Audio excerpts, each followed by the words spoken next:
এই কেকটা বানিয়েছিলাম একটা শেষরা কাস্টমারের জন্য, যে কিনা কেক নেওয়ার 4 ঘন্টা আগে অর্ডার কনফার্ম করে কেক নিতে এসে আবার 50 টাকার জন্য শেষরামো করে। তো আসসালামু আলাইকুম সবাইকে, কেমন আছেন সবাই? আচ্ছা, আপনারা যারা হোমমেড কেক নিয়ে থাকেন তারা সবাই কম বেশি জানেন যে একটা কাস্টমাইজ কেকের ক্ষেত্রে 2 থেকে 3 দিন আগে অর্ডার কনফার্ম করতে হয়। সেখানে এই মহিলা আমাকে একদিন আগে মেসেজ করে বলে যে এই কেকের প্রাইস কত। তো নর্মালি আমি কেকের প্রাইসটা বলার পরে সে বলে যে কেকের প্রাইসটা অনেক বেশি, সে এই প্রাইসে এই কেকটা নিতে পারবে না। তারপরের দিন সেই মহিলা আবার সেই রাত 1টার দিকে মেসেজ করে বলে যে তাদের কার অ্যানিভার্সারি, এই কেকটা যেন তার জন্য বানিয়ে রাখি। উনি বলেছিল কেকটা যেন আমি অরেঞ্জ ফ্লেভারের করি। তাকে আমি বললাম যে আপু অরেঞ্জ ফ্লেভার তো হবে না, অন্য যেসব ফ্লেভার আছে সেইগুলো। তখন সেই মহিলা আমাকে ডিরেক্ট বলে যে কেকের টাকা 1 টাকা কম রাখতে পারবেন না, আবার আমি যে ফ্লেভার চাইবো সেই ফ্লেভার দিতে পারবে। মানে একটা মানুষ কতটা জ্ঞান বুদ্ধিহীন হলে এরকম একটা মেসেজ করতে পারে। একে তো সে আর্জেন্ট একটা অর্ডার নিয়ে এসেছে, প্লাস একটা কাস্টমাইজ কেক। তো তাকে আমি বললাম যে আপু কাস্টমাইজ কেকের ক্ষেত্রে অনেক কিছু আমাদের হাতের কাছে থাকে না, আপনি ভ্যানিলাটা ট্রাই করতে পারেন। তো তারপর উনি বললো তাহলে ভ্যানিলাটাই দেন। পরে নর্মালি আমি তাকে বললাম যে আপু অর্ডার কনফার্ম করার জন্য অ্যাডভান্স করতে হবে। সে আমাকে জানায় যে এত রাতে তো এখন দোকান খোলা নেই,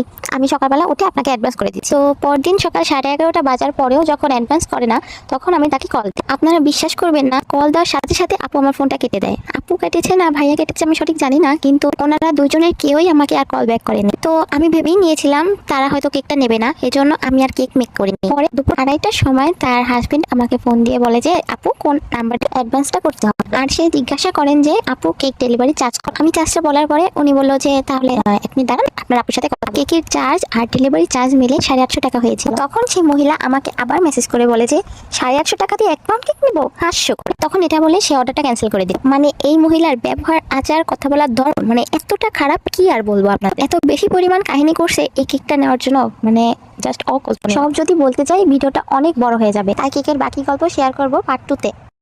এই কেকটা বানিয়েছিলাম একটা শেষরা কাস্টমারের জন্য, যে কিনা কেক নেওয়ার 4 ঘন্টা আগে অর্ডার কনফার্ম করে কেক নিতে এসে আবার 50 টাকার জন্য শেষরামো করে। তো আসসালামু আলাইকুম সবাইকে, কেমন আছেন সবাই? আচ্ছা, আপনারা যারা হোমমেড কেক নিয়ে থাকেন তারা সবাই কম বেশি জানেন যে একটা কাস্টমাইজ কেকের ক্ষেত্রে 2 থেকে 3 দিন আগে অর্ডার কনফার্ম করতে হয়। সেখানে এই মহিলা আমাকে একদিন আগে মেসেজ করে বলে যে এই কেকের প্রাইস কত। তো নর্মালি আমি কেকের প্রাইসটা বলার পরে সে বলে যে কেকের প্রাইসটা অনেক বেশি, সে এই প্রাইসে এই কেকটা নিতে পারবে না। তারপরের দিন সেই মহিলা আবার সেই রাত 1টার দিকে মেসেজ করে বলে যে তাদের কার অ্যানিভার্সারি, এই কেকটা যেন তার জন্য বানিয়ে রাখি। উনি বলেছিল কেকটা যেন আমি অরেঞ্জ ফ্লেভারের করি। তাকে আমি বললাম যে আপু অরেঞ্জ ফ্লেভার তো হবে না, অন্য যেসব ফ্লেভার আছে সেইগুলো। তখন সেই মহিলা আমাকে ডিরেক্ট বলে যে কেকের টাকা 1 টাকা কম রাখতে পারবেন না, আবার আমি যে ফ্লেভার চাইবো সেই ফ্লেভার দিতে পারবে। মানে একটা মানুষ কতটা জ্ঞান বুদ্ধিহীন হলে এরকম একটা মেসেজ করতে পারে। একে তো সে আর্জেন্ট একটা অর্ডার নিয়ে এসেছে, প্লাস একটা কাস্টমাইজ কেক। তো তাকে আমি বললাম যে আপু কাস্টমাইজ কেকের ক্ষেত্রে অনেক কিছু আমাদের হাতের কাছে থাকে না, আপনি ভ্যানিলাটা ট্রাই করতে পারেন। তো তারপর উনি বললো তাহলে ভ্যানিলাটাই দেন। পরে নর্মালি আমি তাকে বললাম যে আপু অর্ডার কনফার্ম করার জন্য অ্যাডভান্স করতে হবে। সে আমাকে জানায় যে এত রাতে তো এখন দোকান খোলা নেই,